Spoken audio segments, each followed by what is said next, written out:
श्री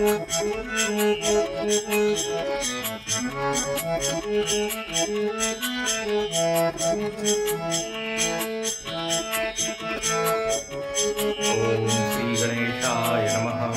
ओम श्री सरस्वत्यै नमः। ओम श्री गुरुभ्यो नमः।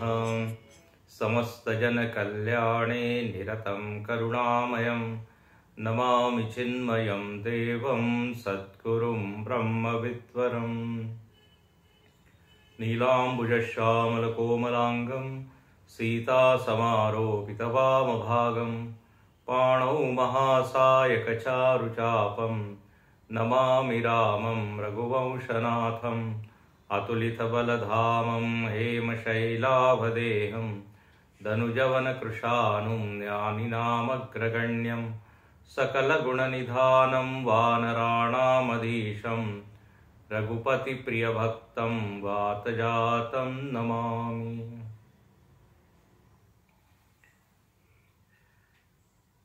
भगवान श्री राम प्रवर्षण पर्वत पर रहकर प्रकृति का आनंद ले रहे हैं। प्रकृति के विभिन्न दृश्यों को देखते हैं और हर दृश्य में कोई न कोई एक विचार उनको मिलता है। यह हम सब लोगों के लिए एक सीख है कि हर चीज में कुछ न कुछ एक पॉजिटिव होता है, सकारात्मकता होती है। देखने की यदि वो दृष्टि हो तो फिर कहीं उसको नकारात्मकता दिखती ही नहीं। जगत एक ही है, सब लोग अलग अलग चश्मा लगाए हुए हैं। एक ही चीज किसी को सुख देती है, वही चीज दूसरे को दुख देती है। एक चीज को देखकर व्यक्ति उत्साह से भर जाता है, वही दूसरा व्यक्ति उसको देखकर निराश हो जाता है। तो हमारा अंतःकरण हम ऐसा बना लें कि कहीं पर नकारात्मक दिखे ही नहीं, या कुछ चीज नकारात्मक हो तो उसमें भी कुछ न कुछ एक अच्छा ही चीज देख लें। और ये दृष्टि जो है सत्संग से ही मिलती है, शास्त्र से ही मिलती है। यहां पर भगवान देखिए, पिछली बार भी हमने कहा कि सुविधाओं के अभाव में भगवान रो नहीं रहे हैं, बल्कि वो असुविधा की ओर उनका ध्यान ही नहीं है। वो कहते देखो मोर कैसे नाच रहे हैं, देखो कैसे पानी इकट्ठा हो रहा है तालाब में, कैसे जो है बिजली चमक रही है और हर चीज में कोई ना कोई अर्थ निकाल रहे हैं। मेंढक की टर्र टर्र में भी उनको वेद मंत्र सुनाई देते हैं। अब यहाँ कहते हैं कि बारिश के दिनों में कभी अंधेरा छा जाता है, कभी प्रकाश आ जाता है, बादल आ जाते हैं तो अंधेरा हो जाता है। जीवन में भी यही होता है। जब दुस्संग होता है, ऐसे लोगों के साथ हम रहने लगते हैं जो कि बहुत ही ज्यादा भोगी है, तामसिक है, सांसारिक चीजों में आनंद लेने वाले हैं, तो फिर उनके साथ रहने से हमारा जो ज्ञान है वो ज्ञान भी अंधेरे में चले जाता है, लुप्त हो जाता है, भूल ही जाते हैं। अजामिल की कथा आती है। वो ब्राह्मण था, बड़ा विद्वान था, पंडित था, लेकिन दुस्संग के कारण जीवन ही उसका बदल गया। ऐसे अनेक उदाहरण अपने शास्त्रों में हैं। तो कहते हैं बिनसई उपजई ज्ञान जिमि पाई कुसंग सुसंग। उसी व्यक्ति को जब सुसंग मिल जाता है, अच्छी कंपनी मिलता है, कंपनी में रहता है, तो अच्छे अच्छे थॉट्स, विचार उसको मिलते हैं, नई फ्रेश आइडियाज मिलती है और उसका वो जो छिपा हुआ ज्ञान है वो फिर प्रकट हो जाता है। उसने ज्ञान प्राप्त किया था, लेकिन जैसे बारिश में जब पानी गिरता है तो बहुत सारी घास पात आ जाती है, तो रास्ता होता है लेकिन वो रास्ता दिखता नहीं है। गर्मी पड़ी कि वो रास्ता दिखने लगता है। ऐसे ही यहाँ पर है, सुसंग मिलते ही उसको सारे श्लोक याद आ जाते हैं, सारे विचार याद आ जाते हैं। इस तरह प्रयत्न ये करते रहना चाहिए कि सुसंग हमको मिले। अब यहां कहते हैं वर्षा ऋतु बीत गई, अब क्या हुआ? तो देखिए वर्षा ऋतु के बाद प्रकृति का कैसा नजारा है। 15वें दोहे के बाद वर्षा विगत शरद ऋतु आई, लक्ष्मण देखो परम सुहाई, फूले कास सकल मही छाई, जनु वर्षा कृत प्रकट बुढ़ाई, उदित अगस्ति पंथ जल सोषा, जिमिलो भई सोषई संतोषा, सरिता सर निर्मल जल सोहा, संत हृदय जस गत मद मोहा। बोले वर्षा ऋतु चली गई, अब शरद ऋतु आई है। हाँ, और शरद ऋतु कैसी है? बड़ी बहुत सुंदर है। शरद ऋतु में अब कीचड़ नहीं, बारिश नहीं, जीव जंतु ज्यादा नहीं जो बारिश में बहुत बढ़ गए थे। बोले अब क्या दृश्य है? तो कहते हैं फूले कास सकल मही छाई, पूरी पृथ्वी पर कास के फूल है, कास, वो सफेद होते हैं, तो पूरी पृथ्वी ऐसी सफेद सफेद दिख रही है। तो भगवान को ये दृश्य देखकर याद किसकी आ गई? सीनियर सिटीजन्स की याद आ गई। बोले ये ऐसा लग रहा है जैसे कोई पृथ्वी बूढ़ी हो गई हो, बाल सफेद हो गए। जनु वर्षा कृत प्रकट बुढ़ाई, वर्षा ऋतु बूढ़ी हो गई, क्योंकि वर्षा ऋतु अब जा रही है, चली गई है, तो सफेद बाल आ गए हैं। तो अब ये अंतिम अवस्था है, तो बाल सफेद हो गए, तो वो पृथ्वी के ऊपर वो सफेद कास के फूल दिख रहे हैं। भगवान को वो याद आ रहे हैं, जैसे वृद्ध लोगों के बाल श्रवण समीप भये सित केसा। दशरथ जी ने भी जब अपने सफेद बालों को देखा तभी उन्होंने निश्चय किया कि अब हमको रिटायर हो जाना चाहिए, अब हमको ये राज्य राम जी को दे देना चाहिए। This is the right time. सफेद बाल आता है तो लोग प्राय या तो उसको काला करते हैं या उखाड़ के फेंक देते हैं, लेकिन उससे सीखते नहीं है। कान के पास में पहले बाल सफेद होते हैं और मानो कि कान में आके उपदेश कर रहे हैं कि चलिए अब वानप्रस्थ संन्यास ये धारण कीजिए। हो गया, सारी ड्यूटीज हो गई, कर्तव्य हो गया। कब तक करेंगे? अब जरा परमार्थ की भी जरा सुध लेनी चाहिए, अपनी ओर भी ध्यान देना चाहिए। तो कहते हैं ये यहां पर भगवान ने देखा।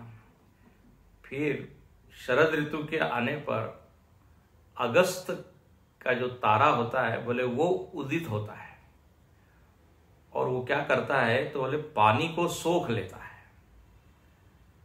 वर्षा ऋतु का जो पानी था वो सब धीरे धीरे क्या सूख लेता है, ये अगस्त का तारा सोख लेता है। तो अब ये दृश्य देखा तो भगवान क्या कहते हैं? जिम लोभई सोशई संतोषा। वाह वाह। बोले जैसे कोई संतोषी व्यक्ति है, तो संतोषी व्यक्ति का लोभ जो है ना वो सूख जाता है। संतोष क्या करता है? लोभ को सूख लेता है। जैसे स्पंज होता है कि पानी को सोख लेता है, या जैसे ब्लॉटिंग पेपर होता है वो शाही को सोख लेता है, ऐसे ही संतोषी व्यक्ति जो है उसके मन में कोई इच्छा नहीं हो, कोई कामना नहीं। सारे वस्तुओं के बीच में वस्तुओं के ढेर के बीच में भी बैठे रहेगा तो भी उसको कोई लालच नहीं होगा। और ये लालच एक ऐसी वस्तु है, ये हर व्यक्ति की अलग अलग है। किसको कितने में संतोष होगा ये उसी को देखना पड़ेगा। हम ऐसा नहीं कहते कि 1 करोड़ में संतुष्ट हो जाएंगे, उसको अभी 10 करोड़ चाहिए। और वही दूसरा व्यक्ति वो 10 लाख में संतुष्ट हो जाता है। तो संतोष का जो पैमाना है, जो मीटर है, वो सबका अलग अलग है। किसको कितने से संतोष मिलता है ये आप निर्णय नहीं दे सकते। हर व्यक्ति का अलग अलग है। तो कहते हैं ये संतोष में बहुत बड़ा सुख है। इसलिए पतंजलि जी कहते हैं अष्टांग योग में एक नियम में आता है, शौच तप संतोष, संतोषाद अनुत्तम सुख लाभ। संतुष्ट व्यक्ति को सर्वोत्तम सुख मिलता है।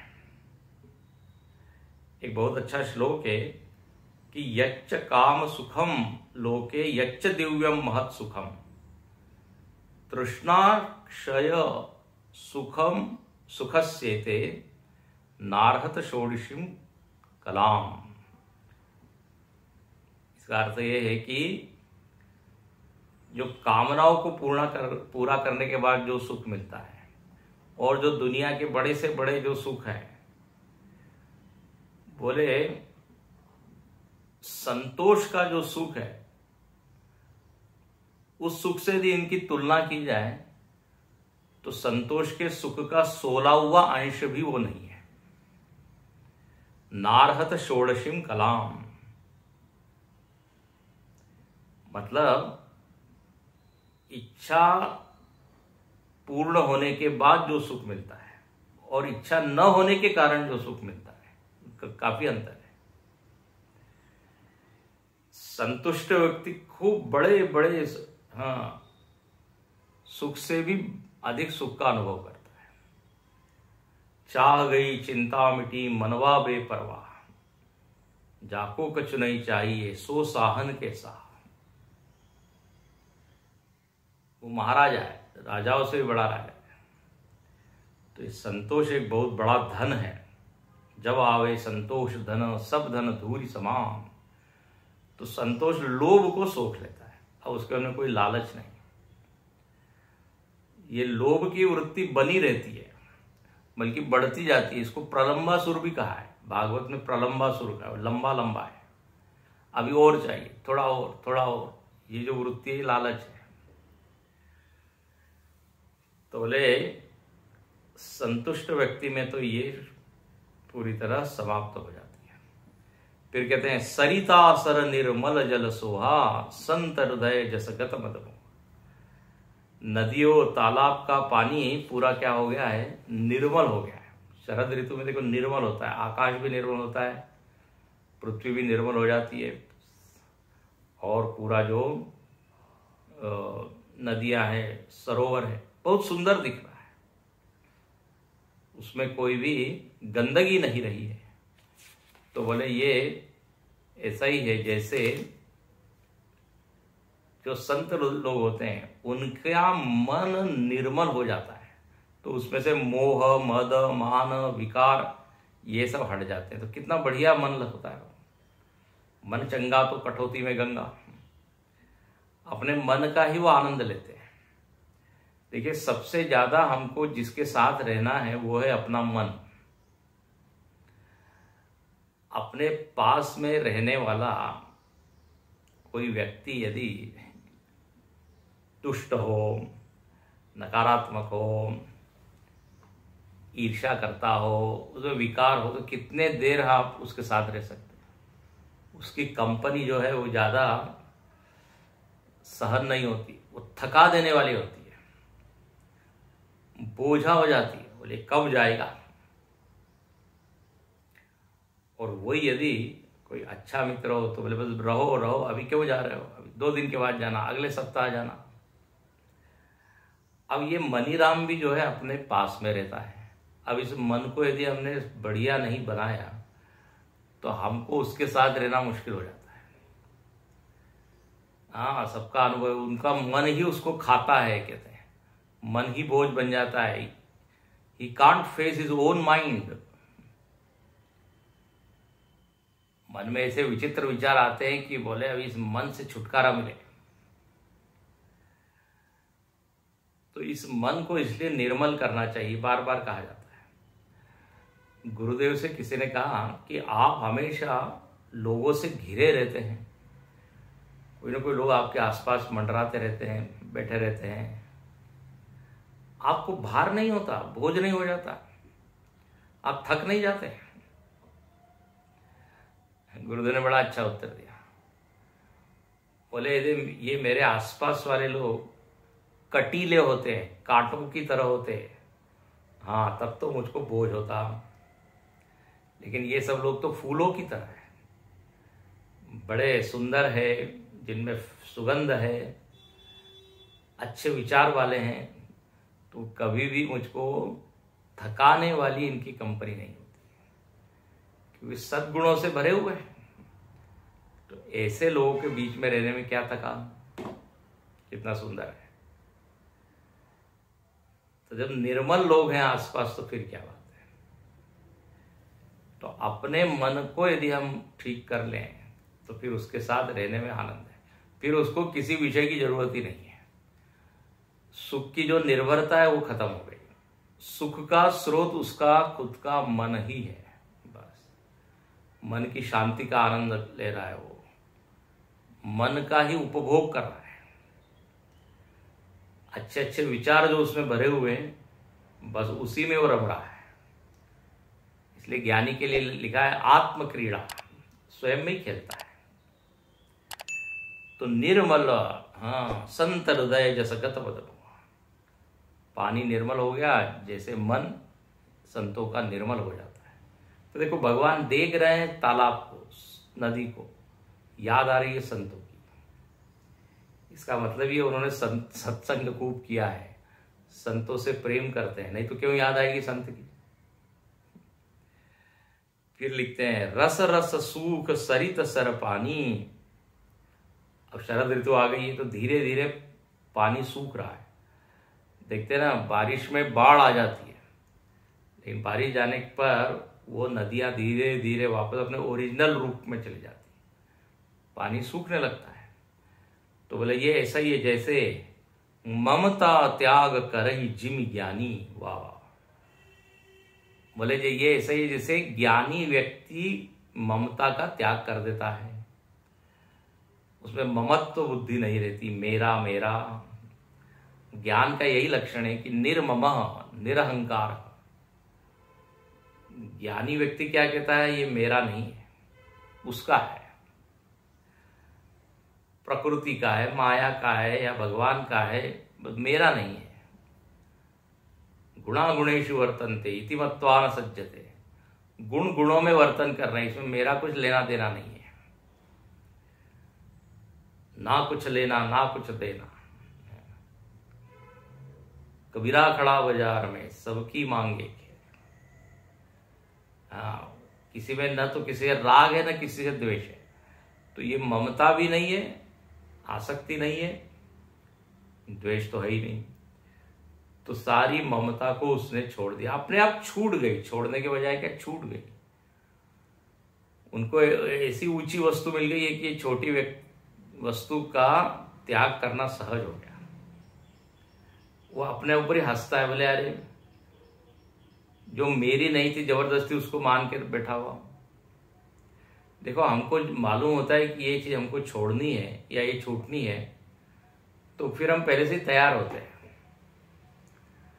अब आप ट्रेन में बैठे हैं, कितनी बढ़िया सीट क्यों ना हो, लेकिन आपकी उसमें ममता नहीं होती है। क्यों? क्योंकि मालूम है स्टेशन आते ही उसको हम देखेंगे तक नहीं। जब सीट मिली है तो खूब तारीफ कर रहे हैं, बहुत बढ़िया सीट है, बहुत अच्छा एक कंपार्टमेंट है, डिब्बा है, लेकिन उसमें कोई ममता नहीं होती है, तो मालूम है। तो त्याग सहज हो जाता है। अब देखिए, जब ज्ञान नहीं है तो हमको छोटी छोटी चीज में ममता हो जाती है। मेरी है, मेरी है, मेरा पेन है, मेरा मोबाइल है, मेरा कार है, मेरी घड़ी है। और व्यक्ति को दुख जो है वस्तु से नहीं मिलता, वस्तु के साथ जो हम संबंध बना लेते हैं उससे सुख मिलता है दुख। तादाद में न हो तो फिर क्या, सब वस्तुओं में रहो फिर भी क्या है, कोई दुख नहीं, तादात्म्य के कारण ही दुख है। तो ममता तरुण तमी अंधियारी, राग द्वेष उलुक सुखकारी। बोले ममता अंधेरी रात है, और इसमें उल्लू, जैसे रात में उल्लू जागते हैं तो ये राग द्वेष ममता होने पर आते हैं। जिस वस्तु में ममता है उसके प्रति राग होगा, और यदि और किसी दूसरे व्यक्ति की ममता उसके ऊपर हो गई तो उसके प्रति हमको द्वेष होगा। बोले हमारी गाड़ी की ओर देख रहा है, हमारे घर की ओर इसकी बुरी नजर है, उसके प्रति द्वेष हो जाएगा। किसी और के घर की ओर वो देख रहा है तो द्वेष होगा क्या? नहीं, क्योंकि उसमें कुछ ममता ही नहीं है। एक होती है ममता, एक होती है समता। समता को यदि मेंटेन किया जाए तो फिर वस्तु रहे या न रहे वो कैसा रहता है, शांत सम। गुरुजी उदाहरण देते, लोगों को इतनी ममता है, न्यूज़पेपर से ममता है, आसक्ति है।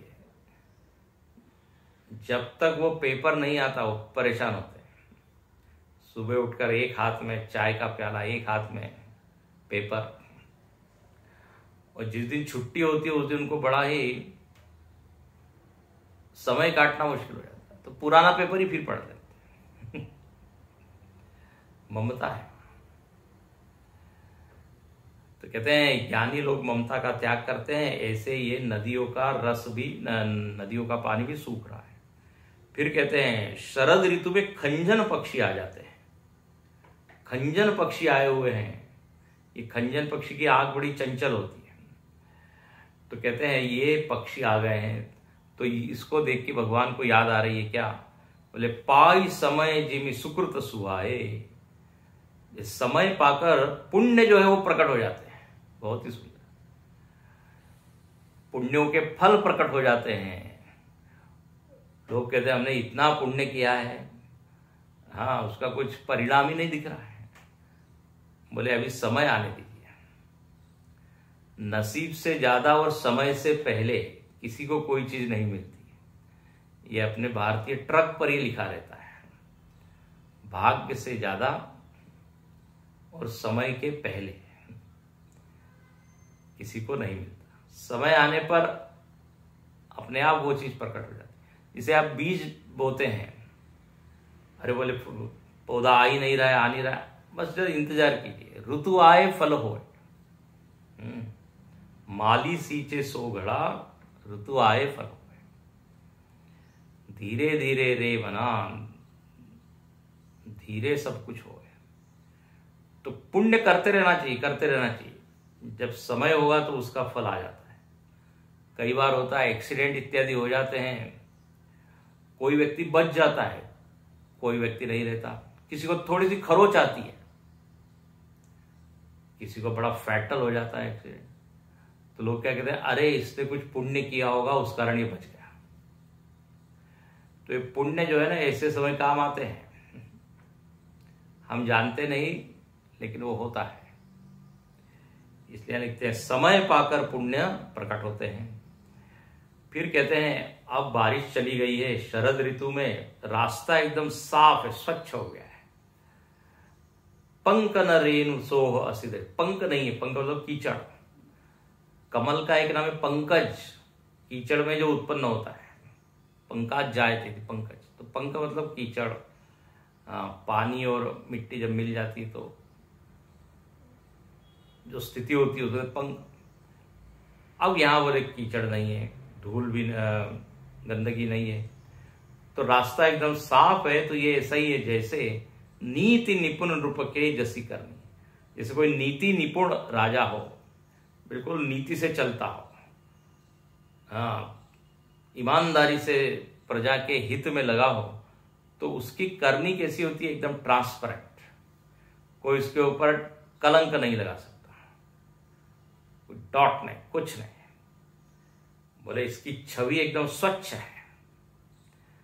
नहीं तो हम देखते हैं ना, नेताओं के ऊपर कितने केसेस चलते ही रहते हैं, लेकिन बोले जो नीति के अनुसार राज्य कर रहा है उसकी एकदम साफ छवि है। तो ऐसा ही रास्ते वहां साफ हो गए। और जल संकोच विकल भई मीना, अब पानी कम हो गया तो जो मछलियां है ना, वो मछलियां जरा व्याकुल हो रही है। बोले ये भी पानी सूख जाएगा तो हमारा जीवन कैसे चलेगा। मछली जल की रानी है, पानी उसका जीवन है। अब पानी कम हो रहा है तो चिंता हो रही है। तो बोले ये ऐसे ही है जैसे अबुद कुटुम्ब जिमी धनहीना, जैसे कोई कुटुंबी है, परिवार में रहता है और उसका धन जो है वो कम होते चला जा रहा है, तो वो चिंतित होने लगता है, व्याकुल होता है। लेकिन यहाँ पर लिखा है वो कुटुंबी कैसा है, अबुध। सभी कुटुंबी ऐसे नहीं होते। अबुध मतलब मूर्ख कुटुंबी। मूर्ख मतलब जो विचार नहीं करता है। हाँ, ये यहाँ पे देखिए अबुध शब्द लिखा है। जो मूढ़ है मतलब क्या कि यदि किसी परिवार में धन यदि कम कम हो रहा है तो उसको विचार करके उसको बढ़ाने का प्रयत्न करना चाहिए। ये नहीं कि अब हमने कमा लिया है बस अब जीवन भर ये चलेगा।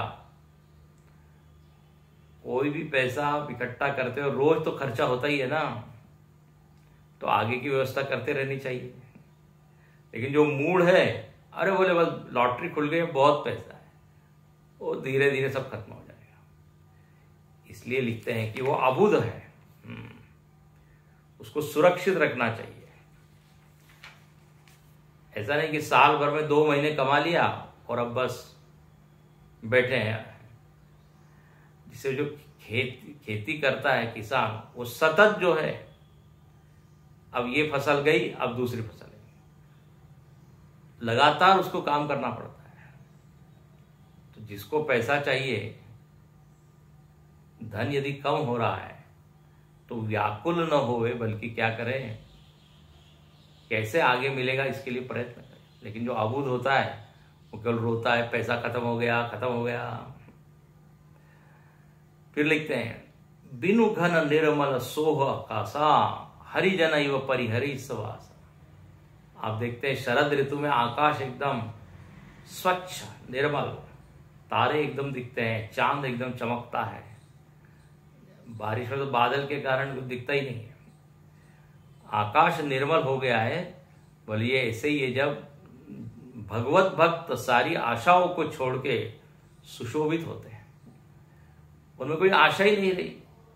बोले ये दुनिया एक बहुत बड़ा धोखा है। दुनिया बहुत बुलाती है, मेरे पास आओ, मैं तुमको तृप्त करूंगी, लेकिन पास जाने पर कुछ नहीं, खाली के खाली रह जाते हैं। तो आशाओं को त्याग देता है। बोले ये सब धोखा है। आशा एक राम जी से, दूजी आशा छोड़। आशा करनी है तो राम जी से, वहीं पे हमारी आशा पूर्ण होती है, नहीं तो सारी दुराशा है। और दुराशा के प्राप्त होने पर निराशा होती है। मतलब होप अगेंस्ट होप अंग्रेजी में कहते हैं। जहां पे कोई है नहीं, कुछ चीज मिलने वाली नहीं, वहां खूब आशा लगाए बैठे। अब जो रेगिस्तान में पानी दिख रहा है, उस पानी को देख के लग रहा अरे वाह मेरी प्यास बुझेगी इससे, दौड़ के जाता है। उसकी आशा कभी पूरी होगी? अरे मुझको आशा थी कि जो है पानी मिलेगा और प्यास बुझाऊंगा। बोले संसार भी ऐसा ही है।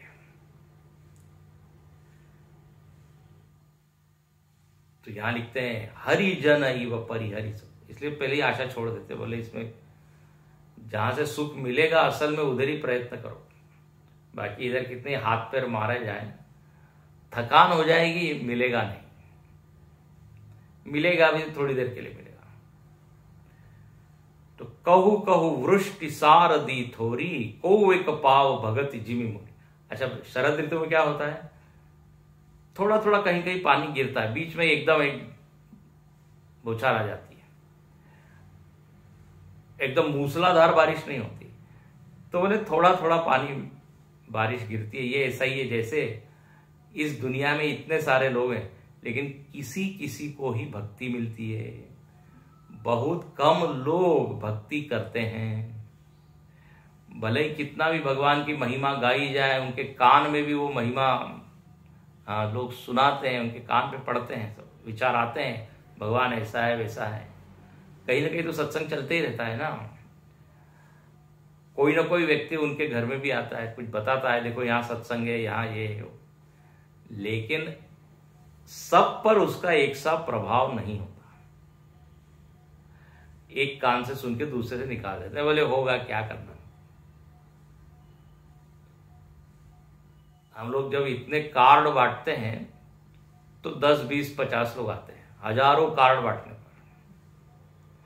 तो यही है, को एक वाव भक्ति जिमी मोरी। और फिर क्या हुआ, अब बारिश खत्म हो गई है, तो जो सब लोग रुके हुए थे वो सब अपना अपना काम करने के लिए तैयार हो जाते हैं। क्योंकि 4 महीने सब चीज क्या स्थिर हो गई थी, शांत हो गई थी, स्टॉप थी।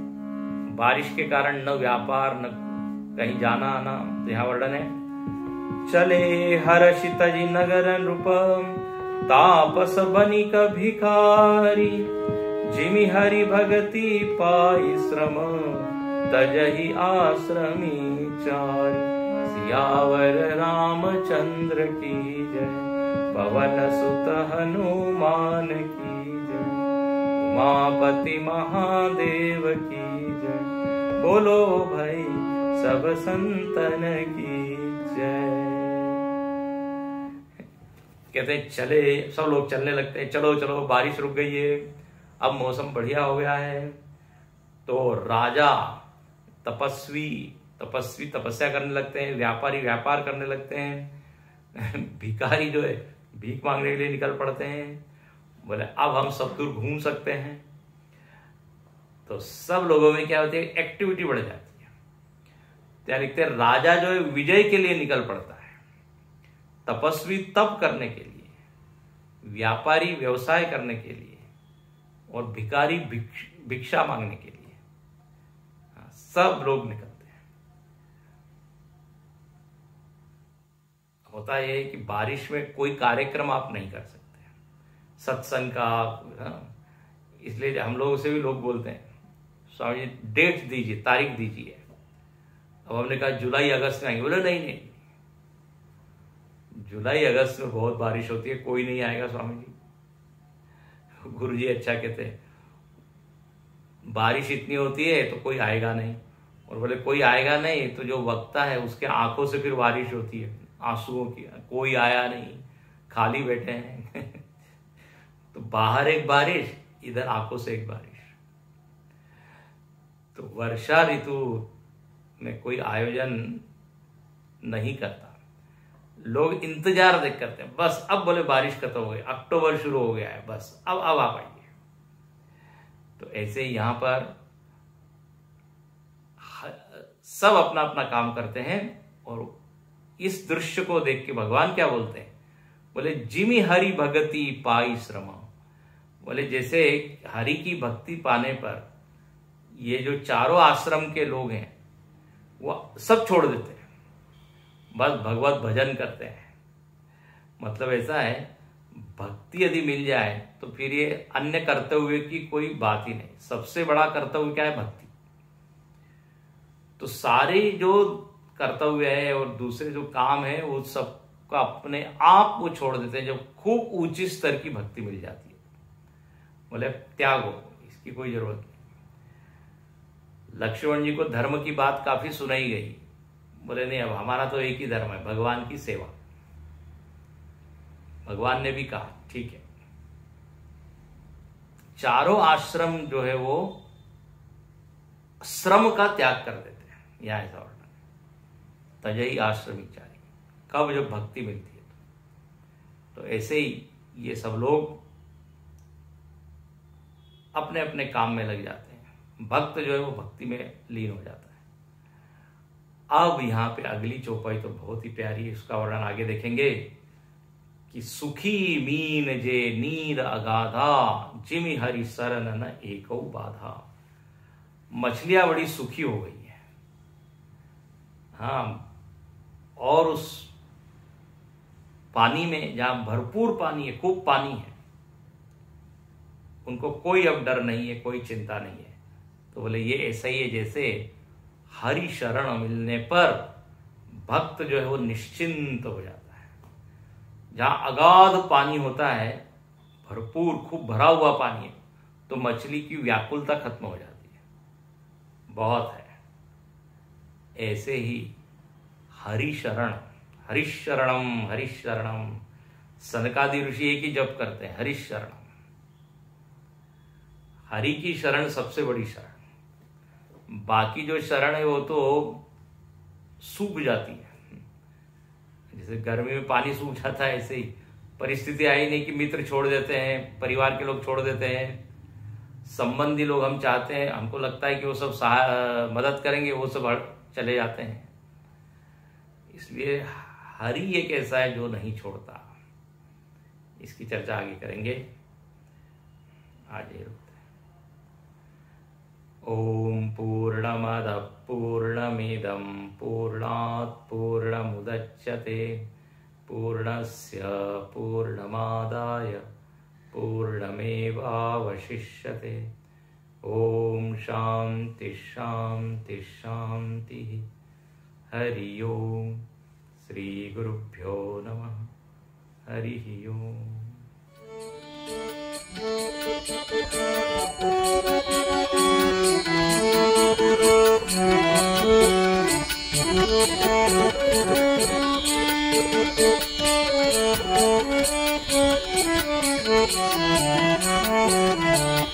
Thank you.